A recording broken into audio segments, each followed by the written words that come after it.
사도행전 강의 세 번째 시간입니다. 오순절 날이 임했습니다. 약속 붙잡고 기도했죠. 기도하던 무리들에게 성령이 호련히 바람 같은 소리를 내면서 임했습니다. 바람 같은 소리가 그들이 있는 기도하는 그 공동체를 휘감았습니다. 불의 혀 같은 것이 그들의 각 사람의 머리 위에 떨어졌습니다. 여러분, 성령은 바람처럼, 성령은 불처럼 임했습니다. 그들을 지배했어요. 그들의 지성, 그들의 감정, 그들의 의지, 성령은 우리의 전 인격을 지배했습니다. 성령께 지배당한 그들이 성령의 말하게 하심을 따라 각 나라의 언어로 방언을 합니다. 광장으로 뛰쳐나갑니다. 다락방에 문을 열고 광장으로 뛰쳐나간 거예요. 사람들이 소동을 합니다. 사람들이 몰려들기 시작했어요. 저들이 술에 취했다고 했습니다. 그 갈릴리 시골 사람들이 각 나라의 언어로 얘기하고 있는 것입니다. 오늘 말씀을 한 절 한 절 상고해 나가면서 성령 받으면, 성령 충만하면, 성령 임하면 개인적으로 어떤 변화가 일어나고 교회가 어떤 능력 갖게 되는지 함께 상고하려고 합니다. 여러분 모두가 깜짝 놀랐습니다. 예루살렘 성에 소동이 일어난 거예요. 이 놀라운 일을 이해하지 못하는 사람들은 그들을 조롱합니다. 낮부터 술을 먹었다, 저들이 술에 취했다, 난동을 부린다라고 조롱합니다. 근데 베드로가 일어나는 거죠. 아주 저급한 해석이었어요. 베드로의 설교가 시작됩니다. 하지만 이건 베드로의 설교가 아니었어요. 이건 성령의 설교였습니다. 여러분, 성령이 베드로의 지성과 감정과 의지와 전인격을 통치한 겁니다. 저는 여러분이 저를 위해서 기도할 때 성령의 설교자가 되라고 기도해 주시기를 바랍니다. 여러분, 베드로가 일어서서 하나님의 큰 일을 선포합니다. 베드로가 성령의 메신저가 된 것입니다. 이것은 변화였습니다. 여러분, 성령이 임하면 강단이 변합니다. 설교자가 먼저 변합니다. 성령께서 설교자를 붙들고 있는 거예요. 성령께서 통치하시는 거죠. 성령께서 주장하시는 거예요. 설교자의 입술에 엄청난 파워가 생깁니다. 한마디 한마디가 확신에 찹니다. 그리고 단순해집니다. 그리고 빼지 않습니다. 그리고 더하지 않아요. 파워풀한 메시지가 선언됩니다. 성령이 충만한 설교자는 여러분, 메시지의 핵심을 붙들게 됩니다. 분별이 생긴 거죠. 저는 우리 놀라운 교회 강단이 매일매일 성령의 강력한 메시지가 흘러넘치기를 주님의 이름으로 축원합니다. 14절 봉독합니다. 14절 시작. 베드로가 11 사도와 함께 서서 소리를 높여 이르되 유대인들과 예루살렘에 사는 모든 사람들아, 이를 너희로 알게 할 것이니 내 말에 귀를 기울이라. 아멘. 성령이 임하자 베드로가 담대해졌습니다. 광장 한복판에 섭니다. 여전히 그리스도를 십자가에 못 박은 그 유대 종교 지도자들은 시퍼렇게 눈을 뜨고 예수를 따르던 제자들이 무슨 작당을 하는지 눈여겨보고 있었습니다. 예의주시하고 있었다고요. 그런데 변하지 않았습니다. 그들은 그대로입니다. 변하지 않았어요. 성령이 임하니까 내가 변한 것입니다. 베드로가 변한 것이고 제자들이 변했습니다. 다락방 문을, 잠궈놨던 다락방 문을 열고 광장으로 나간 것입니다. 메시지를 들고 나간 겁니다. 권능을 받으니까 그들이 증인이 된 거죠. 왜 그렇습니까? 말세의 때에, 이 마지막 때에 온 예루살렘 성에 있는 사람들이 들어야 될 분명하고 선명한 진리의 메시지가 있었던 것입니다. 그것은 사실이었고 그들은 그것이 경험한 것이었고 그것은 진리였어요. 예수께서 이 땅에 오셨다. 그리고 그가 십자가를 지셨다. 그리고 그가 부활하셨다. 그리고 그가 승천하셨다. 그리고 그가 약속한 성령이 이 말세의 때 우리에게 임했다. 온 이스라엘 사람들아, 이 말을 들으라는 것입니다. 그들이 경험한 진리였습니다. 이것은 사실입니다. 그들은 증인이 된 거예요. 베드로만 변했습니까, 여러분? 아니에요. 누가 변했어요? 오늘 본문을 자세히 보니까 각 사람 위에 떨어진 성령이 각 사람을 변화시켰습니다. 베드로가 일어나자마자 옆에 있던 나머지 제자들이 함께 일어났습니다. 각자의 십자가를 지고 베드로 옆에 나란히 선 겁니다. 광장의 예루살렘 그 안에 있는 그 많은 사람들을 향해서 이 제자들이 한꺼번에 일어난 겁니다. 그리고 그들은 베드로 옆에 일렬로 선 것입니다. 12명의 제자, 마띠아를 포함한, 가룟 유다를 대신한 마띠아를 포함한 12명의 제자가 나란히 섰습니다. 우리의 대표로 베드로가 말씀을 전하지만, 말씀을 증거하지만 우리가 이 일에 함께 증인된 자라는 것입니다. 같은 것을 목격했고 같은 것을 경험했고 우리는 같은 증인이다. 우리는 같은 진리를 소유한 자다. 여러분 생각해 보세요. 이 사람들이 예수님 십자가 지기 직전까지 어떤 사람이에요? 하나는 좌의정 시켜달라, 하나는 우의정 시켜달라, 엄마 될 다가 싸우던 사람들 아닙니까? 주님의 나라가 임할 때 하나는 오른편에 앉혀주시고 하나는 왼편에 앉혀주십시오. 십자가 지기 직전까지 싸우던 사람, 그런 사람들인데 그 사람들이 베드로를 중심으로 일렬로 쓴 것입니다. 함께 일어났습니다. 나는 들러리여도 괜찮다. 이제 내가 주인공이 아니어도 된다. 세상과 나는 간 곳 없고 구속한 주님만 보이면 된다. 나는 어느 자리이건 상관없다. 나는 보이는 자리이건 보이지 않는 자리이건 상관없다. 주님이 보이면 된다. 여러분, 이것이 교회입니다. 성령이 임하면 교회 공동체에 이런 일이 일어나는 것입니다. 교회는 목사의 것도 아닙니다. 교회는 여러분 중에 누구의 것도 아닙니다. 교회는 주님의 것입니다. 교회는 하나님의 것입니다. 우리는 일평생 들러리도 살아도 괜찮은 자들입니다. 우리는 일평생 갚아도 빚진 자의 마음으로 사는 거죠. 나의 이름이 드러나지 않아도 좋아요. 이름 없이 빚도 없이 세상과 나는 간 곳 없이 남들이 알아주지 않아도 괜찮습니다. 주님만 영광을 받으신다면 이 제자들 머리 위에 그 성령의 불이 임하자 이들이 이렇게 변화된 것입니다. 여러분, 성령은 교회를 이렇게 변화시킵니다. 성령 임하면 안 되는 일이 없습니다. 제자들을 한 마음 한 뜻으로 모았습니다. 사람은 언제나 둘만 있어도 한 마음 한 뜻이 되는 경우가 없습니다. 성령이 임하면 공동체가 하나 될 수 있습니다. 그 전에 이들은 말이 달랐던 사람들이고 이들은 생각이 달랐던 사람들입니다. 동상이몽. 그러나 이제 모든 제자들이 한 성령 안에서 어디를 바라봅니까? 한 곳을 바라봐요.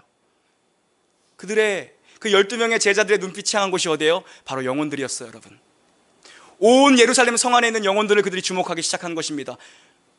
교회가 성령의 능력이 드러나기 시작하면 영혼에 주목하기 시작합니다. 교회는 다른 것에 주목하지 않습니다. 은도 아니고 금도 아니고 교회는 오직 영혼에 주목하기 시작하는 것입니다. 한 성령 안에서 그들이 한 곳을 바라보는 거죠. 그곳에 있는 유대인들과 예루살렘에 있는 사람들을 향해서 소리칩니다. 모두 내 말에 귀를 기울여달라.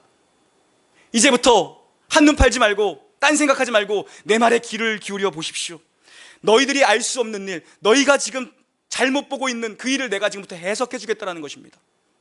베드로가 이 일에 대해서 증언자로 나선 것입니다. 너희가 술 취했다고 하는 일, 이 일이 무슨 일인지 내가 지금부터 해석해 주겠다. 지금 시간은 9시다. 오전 9시다. 누가 술을 먹겠는가? 지금이 어느 때인가? 지금은 오순절 절기 아닌가? 절기 때 우리는 금식하는 절기 아닌가? 누가 술을 마시겠는가? 그렇지 않다. 너희들 표현대로 내가 가르쳐주자면 우리는 세술에 취한 것이다. 우리는 성령에 취한 것이다. 성령이 임하면 영적인 분별력이 생깁니다. 말씀이 떠오릅니다. 여러분, 하나님의 은혜가 임하면 여러분 심령 가운데 묻어뒀던 말씀이 떠오르는 것입니다. 베드로가 그 말씀을 깨닫게 된 것입니다. 800년 전의 말씀을 깨닫게 된 것이에요. 요엘 선지자를 통해서 주신 그 말씀이 베드로의 심령을 장악했습니다. 성령이 임하면 영적인 분별력이 생깁니다. 우리 16절 17절 봉독합니다. 시작. 이는 곧 선지자 요엘을 통하여 말씀하신 것이니 일러스되 하나님이 말씀하시기를 말세에 내가 내 영을 모든 육체에 부어주리니 너희의 자녀들은 예언할 것이요 너희의 젊은이들은 환상을 보고 너희의 늙은이들은 꿈을 꾸리라. 아멘. 800년 전 요엘 선지자를 통해서 주신 이 예언의 말씀을 오늘 베드로가 깨달은 것입니다. 아, 그거구나. 이 선지자의 말씀이 오늘 성취된 것이구나. 응답된 것이구나. 우리가 그 일의 증언자로 부름받은 것이구나. 말세의 때가 되면 내가 내 영을 모든 육체에 부어주신다라고 했던 그 말씀이 바로 이것이구나. 우리 주님이 부활하시면서 승천하시면서 약속하신 것, 그 성령이 바로 이것이구나. 성령은 말세에 오신다라고 약속했습니다. 이 요엘서, 구약의 요엘서를 찾아가보면 말세라는 단어 대신 그 후에라는 단어가 기록되어져 있습니다. 그 후에. 이것을 베드로는 말세로 바꿔 표현한 것입니다. 말세가 언제입니까, 여러분? 말세가 언제예요? 그 후가 언제입니까? 그 후는 메시아가 오신 후입니다. 예수님이 오신 후입니다. 메시아가 그의 사역을 완성하신 후입니다. 이것이 말세입니다. 예수 그리스도의 오심으로 말세는 시작되었고 마지막 때는 예수 그리스도의 오심으로 시작되었고 주님의 다시 오심으로 그날은 끝이 올 것이며 그날은 완성될 것입니다. 말세는 이미 시작되었습니다. 그 말세는 완성의 날을 향해서 지금도 빠르게 달려가고 있습니다. 말세가 되면, 마지막 때가 되면 모든 영을 육체 위에 부어주신다라고 약속했던 그 말씀이 오늘 우리 가운데 일어난 것이구나. 그 놀라운 하나님의 영이 오늘 우리에게 부어진 것이구나. 여러분, 성령의 은혜가 공동체에 부어지면, 우리에게 성령의 은혜가 부어지면 흔들리지 않습니다. 믿음이 흔들리지 않습니다. 여러분, 어떤 일을 만나든 무슨 일을 만나든 흔들리지 않습니다. 우리의 믿음을 굳건하게 붙잡아줍니다. 영적인 확신이 생깁니다. 자신감이 생깁니다. 할 수 있다, 할 수 있다. 이거는 대박이한테 배워야 되는 거지만 대박이가 할 수 있다, 할 수 있다잖아요. 이 영적인 자신감이라는 것은 하늘로부터 부어지는, 우리의 속에서부터 나오는 것이 아니라 하늘로부터 부어지는 성령의 놀라운 능력을 통하여서 우리 가운데 임하게 되는 것이죠. 영적인 자신감이고 영적인 확신이 생기는 것입니다. 하나님의 영이 부어지면 우리의 속사람이 변화되죠. 우리는 새로운 영혼이 되는 것입니다. 돌같이 굳었던 마음이 부드러워지고, 강팍한 마음들이 유연해지고, 차가웠고 냉랭했던 마음이 따뜻해지고 사랑이 넘치게 됩니다. 영혼들을 바라보게 되는 것이죠. 은혜를 사모하게 되고 예배를 사모하게 되고 주의 말씀을 사모하게 되는 것입니다. 가치관이 변합니다. 삶의 목표가 변하게 되는 것이죠. 이런 성령의 역사가 부어지는 것입니다. 남자나 여자나 자녀들이나 젊은이들이나 아비들이나 남종이나 여종이나 누구에게나 말세에 하나님이 이런 거룩한 영을 부어주십니다. 우리 놀라운 교회가 이런 성령의 능력으로 비상하기를 주님의 이름으로 축원합니다. 성령이 임하면 어떤 일이 벌어집니까? 설교자 베드로가 변했습니다. 그리고 12명의 제자단이 변했습니다. 또 무슨 변화가 일어납니까? 자녀들이 변한다라고 얘기합니다. 자녀들이 어떻게 변합니까? 여러분의 자녀들이 어떻게 변하기를 원하십니까? 자녀들이 예언을 합니다. 예언을. 자녀들의 입술에서 예언의 말이 나온다라고 얘기합니다. 예언의 말을 자녀들이 한다라고 합니다. 여기서 말하는 이 예언이라는 것은 미래를 예견한다는 의미라기보다는 하나님의 말씀이 그들의 입술을 통해서 흘러나온다는 것입니다. 하나님의 말씀이 자녀들의 입술에서 흘러넘친다는 것입니다. 여러분, 성경 말씀이, 암송 구절이, 설교 시간에 전도사님에게 들은 그 말씀이 아이들의 입술에서 흘러넘친다는 것입니다. 저는 우리 놀라운 교회, 우리 다음 세대 아이들의 입술에서 하나님의 말씀이 넘치기를 주님의 이름으로 축원합니다. 입술이 변할 것입니다. 감사의 언어, 축복의 언어, 하나님의 말씀의 메신저들이 될 것입니다. 그들은. 여러분, 우리는 엘리베이터에서 너무 많은 청소년들을 만나게 되죠. 하나님의 은혜로 옆에 PC방이 있다는 특권을 누리기 때문에. 청소년들과 함께 엘리베이터를 타보시면 어디서 그렇게 레슨을 받았는지 욕을 아주 경우에 맞게 해요. 경우에 맞는 욕을 잘 사용하고 아주 찰지게 욕을 잘해요. 애들이요. 레슨을 받는 것 같아요. 여러분, 자녀들의 입에 욕이 붙어 있죠. 여러분은 말하고 싶을 거예요. 우리 애는 아니라고 말씀하고 싶을 겁니다. 여러분 애들은 아닙니다. 왜요? 여러분은 안 듣는 데서 하기 때문입니다. 여러분은 못 들었을 수 있죠. 어렸을 때 그렇게 착하고 순진하고 예수님 닮은 그 아이가 그 중학교 딱 올라가면 어느 순간 입에 욕이 붙고 이상한 짓을 하기 시작하고 거칠어지고 애들이 황폐해지죠. 그래서 우리에게 필요한 건 뭡니까? 우리에게는 엄마들의 기도가 필요합니다. 여러분, 놀라운 교회가 이제 다음 주부터 엄마 기도회를 시작합니다. 어머니 기도회가 아니라 엄마 기도회입니다. 내 자녀들을 위해서, 남의 자녀들을 위해서 우리가 언제 그렇게 기도하겠습니까? 우리 교회의 다음 세대를 위해서 우리가 언제 그렇게 기도하겠습니까? 학교의 선생님들을 위해서 우리가 언제 그렇게 기도하겠습니까? 학교 친구들, 만나는 친구들을 위해서 언제 그렇게 기도하겠습니까? 이제 그 일이 시작됩니다. 여러분, 그리고 아이들을 맡기고, 아이들을 비전 채플실에 맡기고 이곳으로 오실 때 그냥 오시지 마시기 바랍니다. 꼭 잠시라도 그 영혼들의 예배를 위해서 기도해 주시기 바랍니다. 하나님, 이곳에 하나님의 은혜가 임하길 바랍니다. 성령의 충만한 능력이 임하길 바랍니다. 우리 전도사님과 우리 교사들을 통해서 성령의 말씀이 흘러넘치기를 바랍니다. 우리 부모님들이 그렇게 기도하고 오셔야 됩니다. 여러분, 자녀들 성령이 변화시킬 수 있습니다. 하나님이 변화시킬 수 있습니다. 안 되는 일은 성령이 하십니다. 성령이 임하면 변화되는 거죠. 건들면 말씀이 나오고, 그게 예언입니다. 성령이 임하면 중2도 변할 수 있습니다. 성령이 임하면 중1도 변할 수 있습니다. 성령이 임하면 초6도 변할 수 있습니다. 요즘에 점점 내려가요. 성령이 임하면 초5도 변할 수 있습니다. 여러분, 성령은 안 되는 걸 되게 합니다. 그 성령 의지하시기 바랍니다. 과외 공부가 여러분의 자녀를 바꾸지 않습니다. 성령 하나님이 여러분의 자녀를 바꿀 수 있습니다. 하나님의 말씀을 믿으십시오. 하나님의 말씀을 붙잡고 기도하십시오. 하나님 만나면 변화됩니다. 여기 나오는 자녀들의 입술에서 하나님의 말씀이 나오게 될 것입니다. 저는 우리 주일학교가 그렇게 될 줄로 믿습니다. 여러분, 성령이 임하면 자녀들만 변합니까?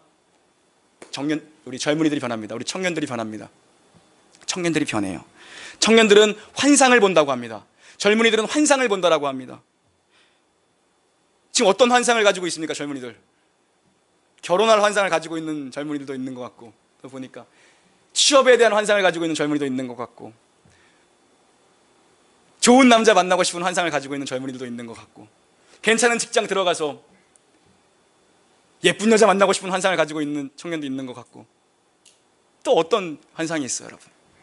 이제 대학에 입학하면은 룰루라라 놀 생각, 해외여행 다닐 생각에 환상에 빠져 있는 친구들도 있는 것 같아요.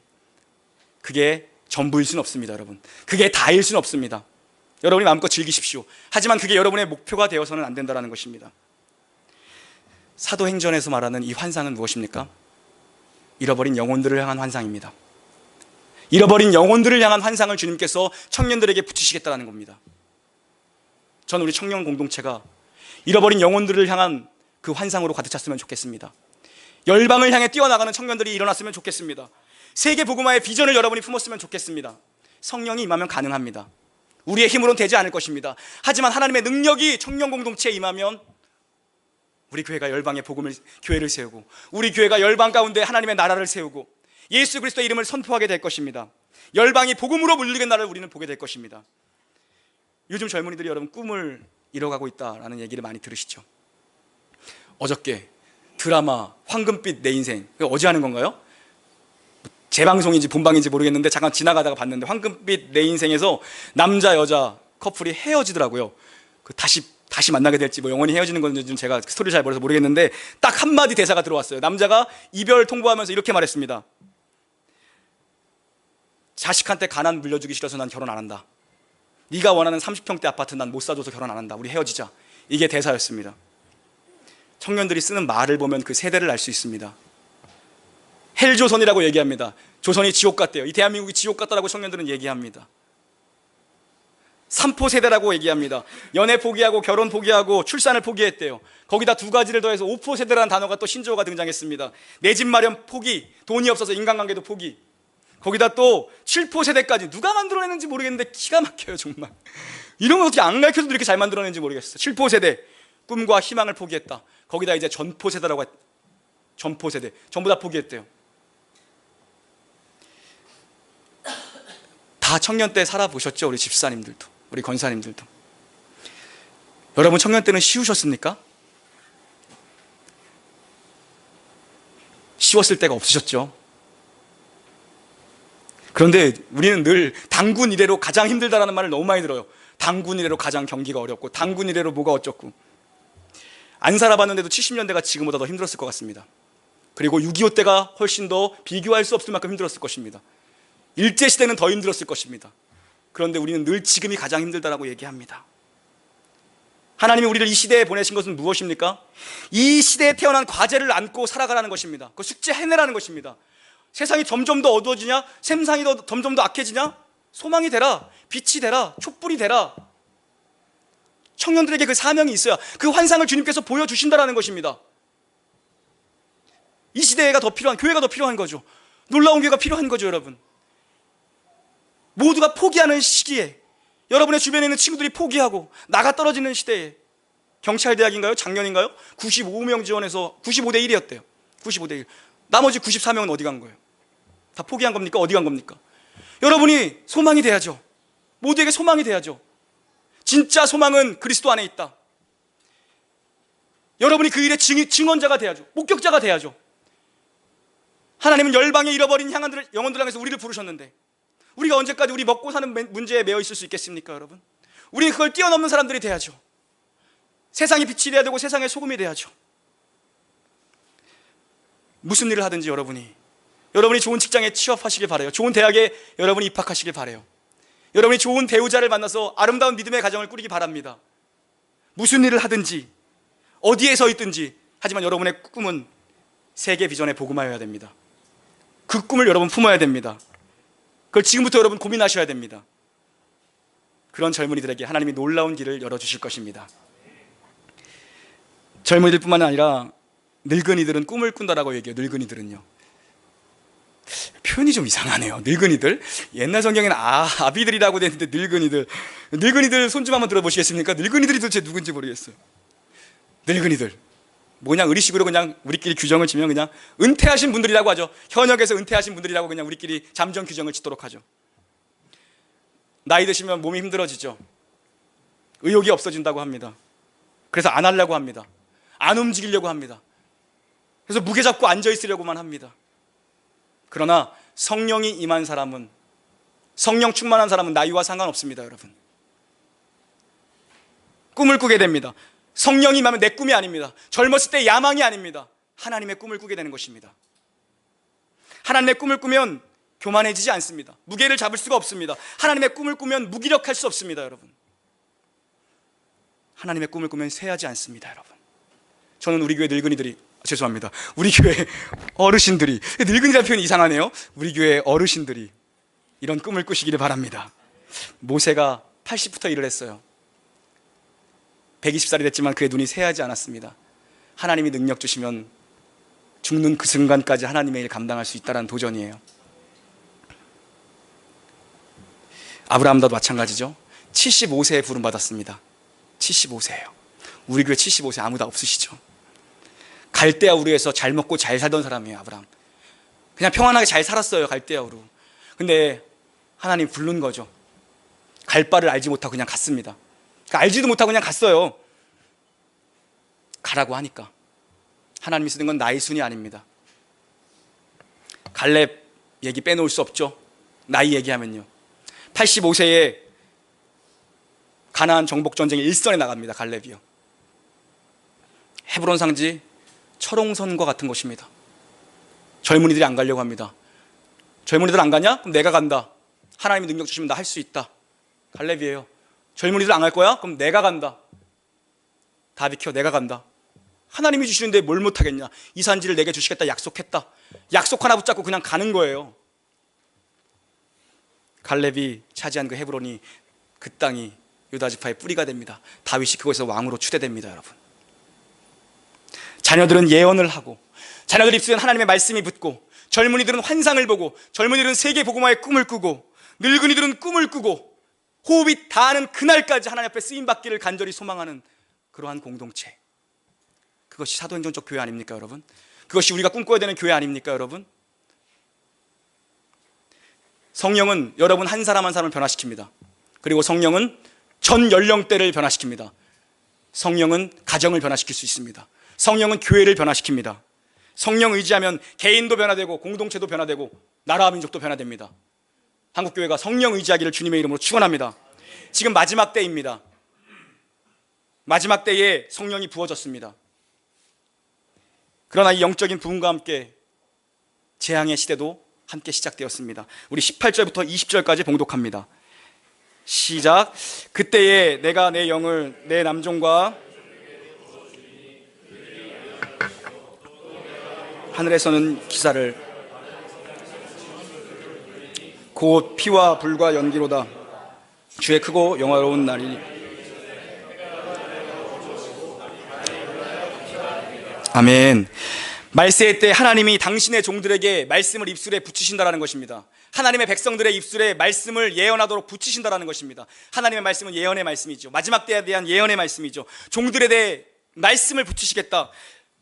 부흥이 임하게 하겠다. 말씀의 부흥을 경험하게 하겠다라는 것입니다. 그러나 동시에 예측할 수 없는 재앙들이 지구촌 곳곳에서 일어나게 될 것입니다. 언제입니까? 주의 크고 영화로우신 재림의 날이 이르기 전에 부흥과 함께 종말의 징조들이 나타나게 될 것입니다. 지구촌 곳곳에서 이 말세의 때에, 언제입니까? 그리스도의 오심으로 시작한 이 말세의 때에 곳곳에서 우리가 이해할 수 없고 생각할 수 없던 재앙들이 나타나게 될 것입니다. 그 얘기는 뭡니까? 우리에게 시간이 많지 않다는 것이죠. 언제일 줄 모릅니다. 그때는 도적같이 임할 것입니다. 그러나 시간이 많지 않고 그 시간은 가속화되고 있습니다. 21절 함께 봉독합니다. 시작. 누구든지 주의 이름을 부르는 자는 구원을 받으리라 하였느니라. 아멘. 누구든지, 이것이 복음의 메시지입니다. 누구든지가 복음의 메시지입니다. 주의 이름을 부르면 됩니다. 누가 주의 이름을 부를 수 있습니까? 그 안에 성령이 부어져서 그 안에 성령의 내주하심으로 말미암아 예수 그리스도를 나의 주요, 나의 그리스도라고 부를 수 있는 그 사람들이 누구든지입니다. 하나님께서는 이 구원의 소식을 알리시기 위해서 오순절 성령 강림 사건을 공식적으로 교회 위에 부으신 것입니다. 이것이 하나님의 방법입니다. 누구든지 예수의 이름을 부르는 자에게 구원을 주시겠다라고 하는 놀라운 방법이었습니다. 말세는 이미 임했습니다. 그리고 우리는 그 말세를 살아갑니다. 말세는 올 것입니다. 지금은 그 종말의 섭리대로, 하나님의 종말의 섭리대로 역사는 계속해서 흘러가고 있어요, 여러분. 그리고 그 말세의 때 약속대로 성령을 주셨습니다. 자녀들에게, 젊은이들에게, 아비들에게, 남종과 여종들에게 모든 육체에 하나님의 영을 부으셨습니다. 교회 위에 하나님의 영을 부으신 것입니다. 왜요? 권능을 받고 증인이 되라고 부으신 것입니다. 권능을 받고 증인이 되어서 이 소식을 알려라. 누구든지 예수의 이름을 부르는 자는 구원을 얻을 것이다. 예수의 이름을 알리라고 우리에게 권능을 부으신 것입니다. 성령을 부으신 것입니다. 성령을 물붓듯 부으셨습니다, 여러분. 이것이 복음이죠. 이것을 전해야 됩니다. 교회는 이걸 해야 합니다. 우리는 이걸 해야 하는 자들입니다. 이걸 하라고 능력 주셨습니다. 이걸 해야 능력이 나타납니다. 이걸 해야 교회는 사명 감당하는 것입니다. 구원의 소식이 여러분 가정에 전해져야 되고, 구원의 소식이 여러분이 사는 각처에 전해져야 되고, 구원의 소식이 이 동탄 지역에, 구원의 소식이 나라와 열방 가운데 전해져야 됩니다. 이것이 교회의 본질입니다. 도전합니다. 모든 성도님들, 성령의 충만함을 사모하십시오. 여러분 자녀들 성령이 임하면 변화됩니다. 젊은이들 포기하지 마십시오. 성령 의지하십시오. 어르신들 성령의 능력 구하십시오. 성령 붙잡고 남은 사명 다 감당하십시오. 모든 성도가 성령 의지해야 됩니다. 성령 없이 찬송가 5절짜리 나오면 성령 없으면 힘들어요. 4절까지는 부르는데 5절 나오면 성령 의지하지만 않으면 힘들어집니다. 여러분, 성령 없이는 찬송하는 것도 힘들어요. 성령 있어야 됩니다. 전폭적으로 성령 의지하면 압도적으로 능력 부어주실 줄로 믿습니다. 그때 우리가 복음의 증인될 줄로 믿습니다. 성령께서 주도해 나가는 놀라운 교회의 성도님 되시기를 주님의 이름으로 간절히 축원합니다. 아멘.